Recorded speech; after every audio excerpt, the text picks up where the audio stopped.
வணக்கம் ஜோதிட நண்பர்களே. பொதுவாக ஜோதிடம் என்பது பல விஷயங்களையும் உள்ளடக்கிய ஒரு கணித அறிவியல். இதில் தேடல் அப்படிங்கிறதே முடிவடையாத ஒன்று. தேட புதுசாக வந்துக்கிட்டே தான் இருக்கும். ஆனால் இந்த ஜோதிடம் அப்படிங்கிறது மனிதர்களுடைய வாழ்க்கையை பற்றி தெரிந்து கொள்வதற்கான ஒரு முக்கியமான டூலாக யூஸ் ஆகிட்டுருக்கும். இந்த ஜோதிடத்தில் கிரக நிலைகள் அப்படிங்கிறது தான் ரொம்ப முக்கியம். காரணம் அதுதான் பலன்களை கொடுக்கக்கூடியது. அடுத்தபடியாக வர்றது ராசியும் லக்னமும். இந்த ராசியும் லக்னமும் சேர்ந்து தான் ஒரு மனிதர்களுடைய மனதையும் குணத்தையும் வாழ்க்கை அமைப்பையும் இன்னும் மற்ற விஷயங்கள் எல்லாத்தையுமே வடிவமைக்குது. ஏற்கனவே நம்ம சேனலில் இந்த ராசியும் லக்னமும் சேர்ந்த நிலைகளில் என்ன மாதிரியான பலன்கள்லாம் இருக்கும், எப்படிப்பட்ட விஷயங்கள் காரியங்கள் உறவு முறைகள்லாம் அவங்களுக்கு அமையுது, எதெல்லாம் அவங்களுக்கு சாதகமாக இருக்குது, எதெல்லாம் அவங்களுக்கு பாதகமாக இருக்குது, அவங்களுடைய வாழ்க்கை எதை நோக்கி போகுது அப்படிங்கிறத பற்றியெல்லாம் சொல்லியிருப்போம். பார்க்காதவங்க மறக்காமல் செக் பண்ணி பாருங்கள். டிஸ்கிரிப்ஷனில் ப்ளேலிஸ்ட் லிங்க்கும் இருக்குது. இந்த பதிவு அதனுடைய தொடர்ச்சி. அதாவது போன பதிவுகளில் அவங்களுடைய வாழ்க்கை நிலை எப்படி இருக்கும், இன்னும் மற்ற விஷயங்கள்லாம் எப்படி இருக்கும் அப்படிங்கிறத பற்றி பார்த்தோம். இந்த பதிவில் அதனுடைய முரண்பாடுகள் என்ன அப்படிங்கிறத பற்றி பார்க்க போகிறோம். அதாவது நம்மளுடைய வாழ்க்கையில் ஒரு சில விஷயங்கள் நமக்கு சரியாக இருக்கும், ஆனால் அது வெளியிலையோ மற்றவங்களுக்கோ தவறாக இருக்கும். இன்னும் சில விஷயங்கள் மற்றவங்களுக்கு சரியாக இருக்கும், நமக்கு அது தவறாக இருக்கும். சில விஷயங்கள் மட்டும்தான் நமக்கும் சரி மற்றவங்களுக்கும் சரி ஒத்து போக செய்யும், இல்லைன்னா ஒத்து போக செய்யாது. ஸோ இந்த முரண்பாடுகள் அப்படிங்கிறது எல்லாருக்கும் ஒரே மாதிரி ஒரே விஷயங்களில் அமையாது. ஒவ்வொருத்தருக்கும் ஒவ்வொரு விஷயங்களில் ஒவ்வொரு சூழ்நிலைகளில் தான் இருக்கும். ஸோ இந்த முரண்பாடுகளுக்கு முக்கிய காரணமாக இருக்கிறது இந்த ராசியும் லக்னமும் தான். இதைத்தான் ஜோதிடத்தில் விதி மதி கதி அப்படின்னு ரொம்ப சிம்பிளாக ஷார்ட்டாக சொல்லுவாங்க. இதை விதி கெட்டா மதியப்பார், மதி கெட்டா விதியப்பார் அப்படிங்கிற பழமொழிகள்லாம் இருக்கும்.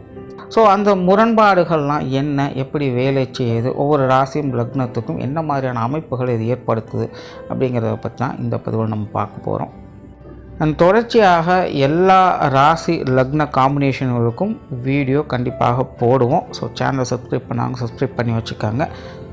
வீடியோ பிடிச்சிருந்தா லைக் பண்ணுங்கள், மற்றவங்களுக்கும் ஷேர் பண்ணுங்கள். என்ன பிடிச்சிருக்குங்கிறத கமெண்ட் பண்ணுங்கள். மீன ராசி ரிஷப லக்னம். இந்த மீன ராசி ரிஷப லக்னத்தினோட சிறப்புன்னு பார்த்தோம்னா, ராசியும் சரி லக்னமும் சரி முழு சுப கிரகங்களை அதிபதிகளாக கொண்டது. ஸோ பெரும்பாலும் இவங்க சாத்வீக குணம் கொண்டவங்களாக தான் இருப்பாங்க. வாழ்க்கை வாழ்வதற்கே அப்படிங்கிற நோக்கத்தோடு ரொம்பவுமே எளிமையாகவும் நிம்மதியாகவும் வாழக்கூடியவங்க. ஸோ இயற்கையாகவே இவங்க ரொம்ப பெருசாக எதையும் காம்ப்ளிகேட்லாம் பண்ணிக்க மாட்டாங்க. எதாக இருந்தாலும் பார்த்துக்கலாம் அப்படிங்கிற மைண்ட் செட் இவங்ககிட்ட இருக்கும். அதே போல் இவங்க தன்னால் என்ன முடியும் அப்படிங்கிறத தெரிஞ்சு புரிஞ்சு செயல்படக்கூடியவங்களாக இருப்பாங்க. தன்னுடைய தகுதிக்கு மீறி தன்னுடைய சக்திக்கு மீறி எந்த ஒரு காரியத்திலும் செயலிலுமே இவங்க ஈடுபடவே மாட்டாங்க. இவங்களே ஒரு வட்டம் போட்டு வாழக்கூடியவங்க அப்படின்னு சொல்லலாம். ஆனாலே பெரும்பாலும் இவங்களோட லைஃப் பார்த்திங்கன்னா ரொம்பவுமே சிம்பிளாக அழகாக இருக்கும். ஆனால் எல்லாருக்குமே ஒரு வீக்னஸ் அப்படிங்கிறது கண்டிப்பாக இருக்கும். அதில் தான் பலரும் பல சங்கடங்களை சந்திக்க வேண்டியதாக இருக்குது. ஸோ அப்படி பார்க்கும்போது இந்த மீன ராசி ரிஷப லக்னத்தை பற்றி சொல்லணும்னா, இவங்களுக்கு இயற்கையாகவே பேராசை அப்படிங்கிறது அதிகமாக இருக்கும். ரொம்ப சிம்பிளாக இருக்கணும்னு நினைக்கிறோம். அவங்களும் பார்க்குறதுக்கு அப்படித்தான் இருக்காங்க. ஆனால் அவங்களுடைய உள் உணர்வு என்ன சொல்லும் அப்படின்னா, எப்போவுமே ஏதாவது ஒரு விஷயங்களை எதிர்பார்த்துக்கிட்டே தான் இருக்கும். இது இப்படி ஆயிருமா, அப்படி ஆயிருமா, அப்படி இருக்கலாமா, இப்படி இருக்கலாமா, இது வந்துடாதா, அது வந்துடாதா அப்படின்னு நிறைய விஷயங்களை எக்ஸ்பெக்ட் பண்ணிக்கிட்டே இருப்பாங்க. யூகிக்கக்கூடிய திறன் அப்படிங்கிறது இவங்களுக்கு அதிகம். எப்போவுமே ஒரு திட்டங்களை வகுத்துக்கிட்டே தான் இருப்பாங்க. எல்லாருமே கிட்டத்தட்ட ரொம்பவுமே ஸ்மார்ட் ஒர்க்கர்ஸ் தான். கடினமாக உழைக்கிறது அப்படிங்கிறது உங்களுக்கு பிடிக்காத ஒரு விஷயம்னே சொல்லலாம். ஒரு கல்ல 2 மாங்காய்லாம் பத்தாது, ஒரு கல்ல 10 மாங்காய் கிடைக்கணும் அப்படின்னு எக்ஸ்பெக்ட் பண்ணுவாங்க. ஸோ ஓவர் எக்ஸ்பெக்டேஷன்ஸ் அப்படிங்கிறது இவங்களுடைய மிகப்பெரிய வீக்னஸாக இருக்குது. இவங்களுக்கான இயற்கையான இந்த குணாதிசம் அப்படிங்கிறது ரொம்ப சிம்பிளாக இருக்க வேண்டியது தான். இந்த இடத்துல தான் இந்த முரண்பாடுகள் அப்படிங்கிறதே உருவாக ஆரம்பிக்குது. உங்களுடைய அந்த மனசுக்கும் புத்திக்கும் இடையே அந்த போராட்டம் அப்படிங்கிறது இங்கே தான் நடக்க ஆரம்பிக்குது. புத்தி என்ன சொல்லுது, அமைதியாக இருன்னு சொல்லுது. ஆனால் மனசு என்ன சொல்லுது, எல்லாமே வேணும் எனக்கு அப்படின்னு சொல்ல ஆரம்பிக்குது. ஸோ இதனால் பல நேரங்களில் உங்களுடைய வாழ்க்கை நிலை அப்படிங்கிறது என்ன ஆகுதுன்னா, கால நீரை தேடி ஓடுற மாதிரி ஆகிடும். இல்லாத ஒன்றை தேடி ஓடுற மாதிரி ஆகிடும். சுய ஜாதகம் நல்ல பலம் பெற்றிருந்தால் மட்டும்தான் இவங்களுடைய ஆசைகள் எண்ணங்கள் நிறைவேற்றப்பட்டு ஒரு உயர்ந்த நிலை அடையிறாங்க. ஒரு வேளை சுயஜாதகம் இவங்க பெருசாக கை கொடுக்கல அப்படின்னா இவங்களுடைய ஆசைகள் அப்படிங்கிறது கொஞ்சம் லேக் ஆகுது. இவங்க என்ன வேணாலும் ஆசைப்படலாம், பட் எல்லாமே கிடைச்சிடும் அப்படின்னு சொல்கிறதுக்கு வாய்ப்பு கிடையாது. ஆனால் இவங்க முழுக்க முழுக்க சாத்வீக குணத்தால் நிரம்பி இருக்கிறதுனால அதனால் பெருசாக பாதிப்புகள் அப்படிங்கிறது இவங்க அடையிறது கிடையாது. சரி பரவாயில்ல அப்படிங்கிற மைண்ட் செட்டுக்கு பின்னாடி வந்துடுவாங்க. ஆனால் எப்போதுமே ஒரு விஷயம் நல்லதோ கெட்டதோ நடக்கும்போது அதனுடைய பாதிப்புகள் அப்படிங்கிறது எல்லாத்துக்கும் இருக்க தான் செய்யும். அந்த மாதிரி தான் இவங்க அப்பப்போ சில சங்கடங்களில் சிக்கிக்குவாங்க. பின்னாடி ப்ராக்டிக்கலாக அந்த விஷயங்களை உணர்ந்து சரி பரவாயில்ல அப்படிங்கிற மாதிரி வெளியில் வந்துடுறாங்க. ஸோ இவங்களை பொறுத்த வரைக்கும் இந்த ஓவர் எக்ஸ்பெக்டேஷன்ஸ் அப்படிங்கிறத கொஞ்சம் குறைச்சிக்கிட்டாங்கன்னா நல்லா இருக்கும். ஆசையே அழிவுக்கு காரணம் அப்படிங்கிறது இவங்களுக்கு முழுமையாக பொருந்தும். அதுக்காக ஆசைப்படாதீங்க, சாமியார் மாதிரி வாழுங்க அப்படின்னாலாம் சொல்ல வரல. ஓவராக கற்பனை பண்ணிக்காதீங்க, கொஞ்சம் ப்ராக்டிக்கலாக எல்லா விஷயங்களையும் டீல் பண்ணுங்கள் அப்படின்னு தான் சொல்ல வரேன். அப்போ மனசுக்குள்ளே கற்பனைகளை வளர்த்துக்கிட்டு அது அப்படியே நிஜத்துலையும் இருக்கணும் அப்படின்னு எதிர்பார்த்துட்டு இருந்தோம் அப்படின்னா அது கண்டிப்பாக வழிகளை கொடுக்கத்தான் செய்யும். இது எல்லாருக்குமே பொருந்தக்கூடிய ஒன்று தான். ஆனால் இந்த மீனராசி ரிஷப லக்னத்தினுடைய அமைப்பே பார்த்திங்கன்னா இந்த விஷயங்களுக்குள்ளே தான் சிக்கிக்கிட்டே இருக்குது. இந்த மனசு புத்தி அப்படிங்கிறது இந்த முரண்பாடுகளுக்குள்ளே டோட்டலாக லாக் ஆகிருக்கு. இதிலேருந்து அவங்க விடுதலை ஆகிட்டாங்க அப்படின்னால மோட்சமடையக்கூடிய நிலையை கூட இவங்க அடைஞ்சிடுவாங்க. ஞானிகள் ரிஷிகளுக்கு உண்டான ஞானம் கூட இவங்களுக்கு கிடைக்கும். ஆனால் இவங்க அந்த நிலைக்கு போக மாட்டாங்க, அதை எதிர்பார்க்கக்கூடியவங்களும் அல்ல. ஜென்ரலாகவே இந்த மீன ராசிக்கு ஆன்மீக விஷயங்கள் ஈடுபாடுகள் இருக்கும். நிறைய பேர் இந்த ஆன்மீக வாழ்க்கையை வாழக்கூடியவங்களாக தான் இருப்பாங்க. ஆனால் இந்த ரிஷப லக்னத்தோடு சேரும்பொழுது அந்த விஷயங்கள் இன்ட்ரெஸ்ட் இருந்தாலும் கூட இவங்க அப்படியே முழுக்க முழுக்க ஞானிகள் போல் மாறணும் அப்படிங்கிற மைண்ட் செட்டில் இவங்களுக்கு இருக்கிறது இல்லை. அது தெரிஞ்சுக்கிறதோடு சரி, அவ்வளோதான். இவங்க முழுக்க முழுக்க வாழ்க்கை வாழ்வதற்கு அப்படிங்கிற சித்தாந்தத்தை மேற்கொண்டவங்க தான். இவங்களை பொறுத்த வரைக்கும் முழுமையாக திருப்திகரமாக வாழணும் அப்படின்னு நினைக்கக்கூடியவங்க. அதனாலேயே இவங்களுக்கு ஆசை உணர்வுகள் அப்படிங்கிறது அதிகம். ஜென்ரலாகவே இந்த ரிஷபம் அப்படிங்கிறது உணர்வுகளால் கட்டுப்பட்டது. அதான் சென்டிமெண்ட்டான ராசி லக்னம் அப்படின்னு சொல்கிறது. இந்த மீனமும் சேரும்பொழுது அது இன்னும் துள்ளி குதித்து விளையாட ஆரம்பிச்சு. ஸோ உணர்வுகளை இவங்களால் கட்டுப்படுத்திக்கவே முடியாது. ஸோ மைண்ட் கண்ட்ரோல் அப்படிங்கிறது இவங்களுக்கு செல்லுபடி ஆகிறதில்ல. பல இடங்களில் இவங்களுக்கு வயது ஆக ஆக பல விஷயங்களும் பட்டு திருந்தக்கூடிய நிலைகள் அப்படிங்கிறது தான் ஏற்பட்டு வருது. ஸோ ப்ராக்டிக்கலான விஷயங்கள் தான் இவங்களுக்கு ஒத்துழைமே தவிர மற்றவங்க சொல்லி புரிய வைக்கிறது அப்படிங்கிறதெல்லாம் இவங்களுக்கு செல்லுபடி ஆகிறது இல்லை. அதுக்காக இவங்க எல்லாத்தையும் அப்போஸ் பண்ணுவாங்க. இவங்க யார் பேச்சுமே கேட்க மாட்டாங்க அப்படின்னு சொல்ல வரல. மற்றவங்களுடைய பேச்சையும் கேட்பாங்க. பட் அதெல்லாமே ஒரு லிமிட் வரைக்கும் தான். என்ன இருந்தாலும் இவங்களுடைய ஆசை உணர்வுகள் இவங்களால் கட்டுப்படுத்திக்க முடியாததுனால ஒரு கட்டத்தில் எல்லை மீறக்கூடிய நிலை அப்படிங்கிறது ஏற்பட்டுடுது. கால நேரம் சரியாக இருக்கக்கூடிய நேரங்களில் அது உங்களுக்கு கை கொடுத்து உதவவும் செஞ்சிருது. ஆனால் கால நேரம் அப்படிங்கிறது எப்போவுமே ஒரே மாதிரியாக இருக்காது. கண்டிப்பாக எல்லாருக்குமே ஒரு ஆகாத காலங்கள் போதாத காலங்கள் அப்படின்னு வரும். அந்த நேரம் பார்த்து இவங்க இந்த விஷயங்களை செயல்படுத்தும் போது அது இவங்களுக்கு பெரிய அளவில் பிரச்சனைகளை ஏற்படுத்துறது. மனதளவில் ரொம்பவுமே சங்கடப்படக்கூடியவங்களாக ஆயிடுறாங்க. என்னன்னா தான் வாழ்க்கையே தலைகளாக இப்படி போயிடுச்சு அப்படின்னு வருத்தப்படக்கூடிய நிலைகள்லாம் உண்டு. பல நாள் கண்ட கனவுகள்லாம் இப்படி தவிடுபடி ஆயிடுச்சு அப்படின்னு மனசு வருத்தப்பட ஆரம்பிச்சிடும். பொதுவாகவே இந்த மீனராசி ரிஷபலக்னக்காரங்களாம் பார்த்திங்கன்னா தொலைநோக்கு சிந்தனை உடையவங்க. வாழ்க்கையை இன்றைக்கி வாழ மாட்டாங்க. 10 வருஷம் கழித்து எப்படி இருக்கும் அப்படிங்கிறத இப்போயே பிளான் போட்டு வாழ்வாங்க. அவங்களால பிளான் போடாமல் இருக்கவே முடியாது. வெளியில் சொல்கிறாங்களோ இல்லையோ இவங்களுக்குள்ள பல திட்டங்கள் வியூகங்கள் அப்படிங்கிறது போய்கிட்டே தான் இருக்கும். சில காலகட்டங்களில் அது உடையும் பொழுது இவங்களும் கூடவே சேர்ந்து நொறுங்கி போயிடுறாங்க. திரும்பவும் மீண்டு எழறது அப்படிங்கிறது ரொம்பவுமே கடினமாயிருது. ஏன்னா இயற்கையாகவே இவங்க ரொம்பவுமே சாஃப்ட் கார்னர் உடையவங்க. இயற்கையாகவே உங்களுடைய சுபாவம் ரொம்பவுமே லெகுவான ஆட்கள், கடினமான ஆட்கள் கிடையாது. இயற்கையாகவே இந்த ரிஷபம் அப்படிங்கிறது ராசியும் சரி லக்னம் சரி ஒரு சென்டிமெண்ட்டான ராசி தான். அதில் இந்த மீனமும் சேரும்போது இந்த சென்டிமெண்ட் அப்படிங்கிறது இன்னும் அதிகமாகவே வேலை செய்ய ஆரம்பிச்சது. அதனாலே சின்ன சின்ன விஷயங்களை கூட அதிகமாக இவங்க உணர்ச்சி வசப்படுவாங்க. சோகமாக சந்தோஷமாக அதிகமாக எக்ஸ்பிரஸ் பண்ணுவாங்க. உங்களுடைய மனசுக்குள்ளேயே வச்சு பல விஷயங்களை சந்தோஷப்பட்டுக்கிறதும் புழுங்கிக்கிறதும் அப்படித்தான். எல்லாமே பார்த்திங்கன்னா ஓவர் டோஸாக தான் போய்கிட்டு இருக்கும்.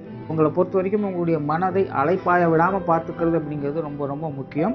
அண்ட் இந்த மீனராசி ரிஷப லக்னத்தை பொறுத்த வரைக்கும் இவங்களுடைய மிகப்பெரிய ஆயுதமே இவங்களுடைய மனம் தான். புத்தியை காட்டிலும் மனசு அப்படிங்கிறது தான் ரொம்பவே சிறப்பாக இருக்கும். ஆனால் அது எப்போவுமே சலனப்பட்டு கொண்டே தான் இருக்கும் அப்படிங்கிறது தான் இங்கே பிரச்சனை. அதனால் மனசை சலனமில்லாமல் பார்த்துக்கிறது இவங்களுக்கு ரொம்ப ரொம்ப முக்கியம். சும்மா பார்க்குறது பின்னாடியும் கேட்குறது பின்னாடியும் இவங்க ஓடிக்கிட்டே இருக்காங்கன்னா வாழ்க்கை முழுக்க இவங்க ஓடிக்கிட்டே இருக்க வேண்டியது தான். சுயஜாதகம் இவங்களுக்கு கை கொடுத்துருச்சு அப்படின்னா இவங்க மிக மிக அதிர்ஷ்டசாலிகளாக இருப்பாங்க. தொட்டது பொண்ணாகும் சொல்லக்கூடிய நிலை இவங்களுக்கு முழுவதுமாக வேலை செய்யும். யதார்த்தமாக ஏதோ ஒரு விஷயங்களை செய்ய போவாங்க. அது பார்த்திங்கன்னா இவங்களுக்கு மிகப்பெரிய அளவில் கை கொடுத்து உதவும். இந்த அதிர்ஷ்டம் எப்படி இருக்கும் அப்படின்னு தெரிஞ்சுக்கணும்னு நினச்சோம்னா அது இவங்கள பார்த்து தெரிஞ்சுக்கலாம். ஏன்னா அந்த அளவுக்கு இந்த சுய ஜாதகம் உங்களுக்கு கை கொடுத்துருச்சு அப்படின்னா அதிர்ஷ்ட நிலைகள் அப்படிங்கிறது பெரிய அளவில் உங்களுக்கு வேலை செய்யும். ஒரு வேலை சுய ஜாதகம் உங்களுக்கு கை கொடுக்கல அப்படின்னு வச்சுக்கோங்களேன், அதிர்ஷ்ட நிலைகள் அப்படிங்கிறது கை கெட்டியது வாய்க்கெட்டல அப்படிங்கிற மாதிரி போய்கிட்டு இருக்கும். பெரும்பாலான விஷயங்கள் உங்களுடைய வாழ்க்கையில் அப்படி தான் இருக்கும். எல்லாம் அந்த முடிகிற ஸ்டேஜ் வரைக்கும் போய் கடைசி நேரத்தில் தட்டி போயிடும். என்ன பண்ணுவாங்க, திரும்ப அது வரும்னு நினச்சி அந்த டைமை வேஸ்ட் பண்ணிகிட்டே போயிட்டுருப்பாங்க. அவளுக்கு மேலே போனதுக்கு இவங்களுக்கும் இல்லை அது நான் அவ்வளோதான் நேரத்தை அப்படின்னு நகர்ந்து போவாங்க. சரி, இப்படியே கால விரயம் அப்படிங்கிறது இவங்களுக்கு போக ஆரம்பித்தோம். ஸோ சுய ஜாதக ரீதியாக இந்த மாதிரியான மாற்றங்கள் அப்படிங்கிறதெல்லாம் உண்டு. சுருக்கமாக சொல்லணும்னா சுய ஜாதகம் உங்களுக்கு நல்லபடியாக இருந்துருச்சு அப்படின்னா உங்களுடைய வாழ்க்கை அப்படிங்கிறது மற்றவங்க பொறாமப்படக்கூடிய வகையில், யாரும் நினச்சி பார்க்க முடியாத வகையில் பெரிய அசுர வளர்ச்சிகளை கொடுத்து இவங்களை பெரிய ஆட்களாக காண்பிக்கும். அப்படி இல்லாத பட்சத்தில் அதுக்கான முயற்சிகளில் ஈடுபட்டு தோல்விகளை பார்த்துக்கிட்டு இருப்பாங்க, அல்லது இவங்களுடைய வாழ்க்கையில் திருப்தி அடையாதவர்களாக இருப்பாங்க. சிலலாம் பார்த்தீங்கன்னா ஆசைப்பட்ட விஷயங்கள் கிடைக்கும், ஆனாலும் அவங்களுக்கு வந்து திருப்தியே இருக்காது, நிம்மதியே இல்லாமல் இருந்துகிட்டு இருப்பாங்க. ஸோ இந்த மாதிரி மனசு ரிலேட்டடாக மனசு சலனப்படக்கூடிய விஷயங்களை தான் நிறைய முரண்பாடுகளாக உங்களுக்கு திரும்ப திரும்ப கொடுத்துக்கிட்டே இருக்கும். கெரியர் ரிலேட்டடான விஷயங்கள் இவங்களை பொறுத்த வரைக்கும் ஓரளவுக்கு பரவாயில்ல அப்படின்னு சொல்லலாம். முன்னாடியே சொன்னேன், இவங்க வந்து ஹார்ட் ஒர்க்கர்ஸ் கிடையாது, ஸ்மார்ட் ஒர்க்கர்ஸ் தான். சிறப்பாக கஸ்டமைஸாக வேலை செய்யக்கூடியவங்க. ஜாதக ரீதியாகவும் பலம் பெற்றிருந்தாங்க அப்படின்னா நல்ல உயர் பதவிகளில் வைக்கக்கூடிய அமைப்புகள்லாம் இவங்களுக்கு இருக்கும். பெரிய பெரிய செலிப்ரிட்டிஸ் மாதிரியோ அல்லது பெரிய தொழில் ஜாம்பவான்கள் மாதிரியோ இருக்கக்கூடிய அமைப்புகள்லாம் இவங்களுக்கு இருக்கும். கஷ்டப்படாமல் வேலை செய்வாங்க. ஏதோ ஒரு வகையில் இவங்களுக்கு பொருள் வரவு அப்படிங்கிறது கை கொடுத்துக்கிட்டே தான் இருக்கும். ஒருவேளை ஜாதகம் சரியில்லை அப்படிங்கிற பட்சத்துலேயும் கூட பெருசாலாம் கஷ்ட நஷ்டங்கள் அப்படிங்கிறது இருக்காது. என்ன வருமானம் அப்படிங்கிறது குறைவாக இருக்கும், ஆனால் இருக்கிறத வச்சு சந்தோஷப்படக்கூடிய நிலை அப்படிங்கிறது உண்டு. ஸோ பொதுவாகவே இவங்களுக்கு இந்த ஜீவன அமைப்புகள், தொழில், வேலை, உத்தியோகம் சம்மந்தப்பட்ட விஷயங்கள் அப்படிங்கிறது நல்ல முறையாகத்தான் இருக்குது. பட் விஷயம் என்னென்னா, கோச்சார ரீதியாக இந்த கால நேர அமைப்புகளில் மாற்றங்கள் ஏற்படும். இந்த அஷ்டமச்சனி, ஏழரைச்சனி இந்த மாதிரி தாக்கங்களை வரக்கூடிய காலகட்டங்களில் இவங்க ரொம்பவுமே சிரமப்படத்தான் செய்வாங்க. நிறைய பேர் சம்பாதிச்சதெல்லாம் இழக்கக்கூடிய நிலைகள் அப்படிங்கிறதும் இவங்களுக்கு உண்டு. அதனால் கஷ்டப்பட்டு சம்பாதிச்சு சேர்த்து வச்சுருப்பாங்க, இல்லை ஏதோ ஒரு வகையில் உங்களுக்கு சேவிங்ஸ் அப்படிங்கிறது இருந்திருக்கும். ஆனால் திடீர்னு பார்த்தீங்கன்னா கண் திறக்கிறதுக்குள்ளே அது எல்லாமே காலியாகக்கூடிய நிலைகள் அப்படிங்கிறது ஏதோ ஒரு வகையில் கரைஞ்சி போயிடும். ஸோ அந்த மாதிரி கஷ்டப்பட்டு சம்பாதிச்சதை இழக்கக்கூடிய நிலைகள் அப்படிங்கிறது உங்களுக்கு உண்டு. திரும்பவும் சம்பாதிப்பாங்க, அது வேறு விஷயம். கால நேரம் சரியில்லாத காலகட்டங்களில் சில நேரங்களில் சடனாக சில இழப்புகள் அப்படிங்கிறது பெரிய அளவில் உங்களை தேடி வருது. அந்த மாதிரியான காலகட்டங்களில் இவங்க கொஞ்சம் கவனமாக இருந்து தான் ஆகணும். ஸோ தொழில், வேலை, உத்தியோக ரீதியாகவும் இது இவங்களுக்கு அப்படித்தான் இருக்கும். பொருளாதார ரீதியாகவும் இது அவங்களுக்கு பொருந்தும். அண்ட் மீன ராசி, ரிஷப லக்னத்தை பொறுத்த வரைக்கும் பொருளாதார ரீதியான விஷயங்கள் அப்படிங்கிறது கொஞ்சம் சங்கடத்தை கொடுக்கக்கூடிய அமைப்புகளை தான் இருக்கும். என்னதான் இவங்களுக்கு அதிர்ஷ்டம் வேலை செஞ்சாலும் இந்த காசு பணம் விஷயங்கள் அப்படிங்கிறது உங்களுடைய வாழ்க்கையில் சங்கடத்தை கொடுத்துட்டு தான் இருக்கும். நிறைய பேருக்கு காசு பணம் இருந்தாலும் சரி இல்லைனாலும் சரி அது சார்ந்த பிரச்சனைகள் அப்படிங்கிறது இருக்கத்தான் செய்யும். இல்லாதவங்களுக்கு இல்லைங்கிற பிரச்சனை, இருக்கிறவங்களுக்கு அது இருக்கிறனாலே மற்றவங்களோட தேவையில்லாத பிரச்சனைகள் அப்படிங்கிறது வந்து போகும். ஸோ பொருளாதாரத்தை இவங்க வந்து சரியாக கையாள கற்றுக்கொள்ளணும். ரொம்ப கேர்லெஸ்ஸாக இருந்தாங்க அப்படின்னா பொருளாதார ரீதியாக ஏதோ ஒரு மனஸ்தாபங்கள், பிரச்சனைகள் அப்படிங்கிறது இருந்துக்கிட்டே தான் இருக்கும். அதே போல் இந்த கடன் சார்ந்த விஷயங்கள் முடிஞ்ச அளவுக்கு இவங்க தவிர்த்துக்கிறது நல்லது. ஜென்ரலாகவே இந்த ராசி லக்னத்தை பொறுத்த வரைக்கும் இந்த சேமிப்புகள் சம்மந்தப்பட்ட விஷயங்களும் இந்த காசு பண்ண விஷயங்களையும் பெருசாக இன்ட்ரெஸ்ட் எடுத்துக்காது. தன்னுடைய அடையாளத்துக்காக போராடக்கூடிய ராசி லக்னங்களில் இந்த ராசியும் லக்னமும் ஒன்று. ஸோ ஏதோ ஒரு விஷயங்கள் காரியங்களில் தான் ரொம்ப மும்முரமாக இருக்குமே இல்லாமல் காசு பண்ண விஷயங்களை முழுக்க ஆர்வம் செலுத்தக்கூடிய, அது மட்டும்தான் உலகம்னு வாழக்கூடிய நிலை இந்த ராசி லக்னத்துக்கு கிடையாது. ஆனால் இன்றைக்கி இருக்கக்கூடிய காலகட்டம் இது இல்லாமல் எதுவுமே பண்ண முடியாத சூழ்நிலை இருக்கிறதுனால இதுலேயும் கொஞ்சம் இவங்க கவனம் எடுத்துக்கிறது நல்லது. சேமிப்புகளை அதிகப்படுத்தணும். கடன் சார்ந்த விஷயங்களை முடிஞ்ச அளவுக்கு இவங்க தவிர்த்துக்கிறது நல்லது. ஏன்னா இந்த ராசி லக்னத்துக்கு பார்த்திங்கன்னா கடன் அப்படிங்கிறது ஒத்து வரவே செய்யாது. இயற்கையாகவே இந்த ராசி லக்னக்காரங்களுக்கெல்லாம் கடன் அப்படின்னாலே பிடிக்காதுன்னு தான் சொல்லணும். ஸோ முடிஞ்ச அளவுக்கு இந்த விஷயங்களை இவங்க தவிர்த்துக்கிறது நல்லபடியாகவே இருக்கும். சொத்து சுகங்களை பொறுத்த வரைக்கும் இது ஓரளவுக்கு உங்களுக்கு ஓகே தான். பெருசாக நிறை குறை சொல்கிறதுக்கு இல்லை, ஓரளவுக்கு எல்லாமே உங்களுக்கு அனுசரணையாகவே இருக்குது. இங்கே ஜென்ரலாகவே இருக்கிறதுக்கு தகுந்த மாதிரி வாழக்கூடிய குணம் பெற்றவங்களாக இருக்கிறதுனால சொத்து சுகங்கள் வகையில் எப்போவுமே ஒரு கம்ஃபர்ட் ஜோனை எதிர்பார்க்க முடியும். பட் சுய ஜாதக ரீதியாக கிரகமைப்புகள் ஏதாவது பிரச்சனை பண்ணுது அப்படிங்கிற பட்சத்தில் இந்த சொத்து சுகங்கள் வகையில் அலைச்சல்கள், டென்ஷன் தரக்கூடிய விஷயங்கள் அதிகமாக இருக்கும். மற்றபடி உங்களுக்கு இது ஓகே தான். குடும்ப விஷயங்கள், காரியங்கள் இவங்களுக்கு இது ஓரளவுக்கு சாதகமாகவே இருக்குன்னு சொல்லலாம். பெரிய அளவில் பிரச்சனைகள்னு சொல்கிறதுக்கு இல்லை. குடும்பத்தில் இருக்கிறவங்களும் பார்த்திங்கன்னா எல்லாருமே இவங்ககிட்ட கொஞ்சம் அனுசரணையாக தான் இருப்பாங்க. குடும்ப வாழ்க்கை என்பதே இவங்களுக்கு அனுசரணையாகத்தான் அமையுது. பெரிய அளவில் ரிஸ்க் அப்படின்னு சொல்லக்கூடிய விஷயங்கள்லாம் இல்லை. பெற்றோர்கள் ஓரளவுக்கு நல்லபடியாக இருக்கும், கொஞ்சம் அனுசரணையாக இருப்பாங்க அப்படின்னு சொல்லலாம். உடன்பிறப்புகள் சாதகமான அமைப்புகளும், பெரும்பாலும் உடன்பிறப்புகளுக்கு அதிக முக்கியத்துவம் கொடுக்கக்கூடியவங்க. ஜாதகம் கை கொடுத்தது அப்படின்னா கடைசி வரைக்கும் உடன்பிறப்புகளோடு சேர்ந்து இருக்கக்கூடிய அனுகிரகமும் இவங்களுக்கு உண்டு. அவங்க மூலமாகவே பேர் புகழை அடையக்கூடிய நிலைகள் அப்படிங்கிறதும் இவங்களுக்கு ஏற்படும். திருமண வாழ்க்கை அதுவும் இவங்களுக்கு ஓரளவுக்கு சாதகமாகவே ஆகும். ஜென்ரலாக இந்த ரிஷபம் அப்படிங்கிறது திருமண வாழ்க்கையை பொறுத்த வரைக்கும் கொஞ்சம் ஏட்டிக்கு போட்டியாக தான் இருக்கும். குணாதிசய வகையில் நிறைய முரண்பாடுகள் கொண்டவங்களாக தான் இவங்களுடைய வாழ்க்கை துணை அப்படிங்கிறது இருப்பாங்க. ஆனாலும் இந்த ராசி லக்ன காம்பினேஷன் அடிப்படையில் இவங்களுடைய திருமண வாழ்க்கை அப்படிங்கிறது திருப்திகரமாக இருக்கும். இவங்களுடைய வாழ்க்கை துணை என்ன தான் கரடுமுரடான ஆட்களாக இருந்தாலும் இவங்களுடைய விஷயங்கள் காரியங்கள் அப்படின்னு வரும்பொழுது இவங்களுக்கு அனுசரணையாகவும் ஒத்துழைப்போடு தான் செயல்பட்டு வருவாங்க. அதனால் இவங்களுடைய திருமண வாழ்க்கை அப்படிங்கிறது நல்லபடியாகவே இருக்கும். இன்னும் சொல்லப்போனால் இவங்க ஒதுங்கி போனாலும் போகலாமே தவிர இவங்களுடைய வாழ்க்கை துணை இவங்களுக்கு எப்போவுமே ஆதரவாக தான் இருப்பாங்க. அதை சரியாக பயன்படுத்திக்கிறது அப்படிங்கிறது இவங்க கையில் தான் இருக்குது. குழந்தைகள் சார்ந்த விஷயங்கள் ஓரளவுக்கு நல்லபடியாகவே இருக்குது. பெருசாக இதில் எந்த குற்றம் குறை சொல்கிறதுக்கும் இல்லை. குழந்தைகளுடைய வாழ்க்கை நிலை அப்படிங்கிறதும் பெரும்பாலும் நல்லபடியாகவே இருக்கும். குழந்தைகளுடைய திருமண வாழ்க்கையில் மட்டும் இவங்க கொஞ்சம் கவனம் செலுத்த வேண்டியதாக இருக்கும். மற்றபடியெல்லாம் ஓகே தான். உறவினர்கள் நண்பர்கள் சார்ந்த விஷயங்கள் இதெல்லாமே பட்டும் படாமல் தொட்டும் தொடாமல் தான் இருக்கும். ரொம்ப டீப் இன்வால்மெண்ட் அப்படிங்கிறத எதிர்பார்க்க முடியாது. ஒரு சிலர்கிட்ட மட்டும் நல்ல பழக்க வழக்கங்களை வச்சுப்பாங்க. மற்ற எல்லாருமே ஒரு ஜென்ரல் ரிலேஷன்ஷிப்புக்குள்ளே தான் வரும். உறவினர்கள் நண்பர்கள்லாம் ஓரளவுக்கு நல்லபடியாக இருக்கும். ஸோ ஓவராலாக இந்த மீன ராசி ரிஷப லக்னம் அப்படிங்கிற குணத்தால் பல சிறப்புகளை கொண்ட ராசி லக்ன காம்பினேஷன் இது. ஆனால் ஆசை விஷயங்களில் இவங்க ரொம்ப கவனமாக இருக்கணும். ஓவர் எக்ஸ்பெக்டேஷன், கற்பனை சார்ந்த விஷயங்கள் அல்லது இல்லீகலான விஷயங்களை டீல் பண்ணுறது, இந்த ஒத்தையார் அட்டையாக பார்க்கக்கூடிய விஷயங்கள் இது எல்லாத்துலேயுமே இவங்க கொஞ்சம் கவனமாக இருக்கணும். இதெல்லாமே இவங்களுடைய மனசை ரொம்ப ஈஸியாக சலனப்படுத்திடும். மனசு சலனப்பட்டுடுச்சு அப்படின்னா இவங்களுடைய வாழ்க்கை ஊஞ்சலாட ஆரம்பிச்சிடும். அதனால் மைண்ட் லெவலை ஸ்ட்ராங் பண்ணுறதுக்கு என்ன வழியோ அதை இவங்க செயல்படுத்துறது நல்லது. நன்றி, வணக்கம், வாழ்க வளமுடன்.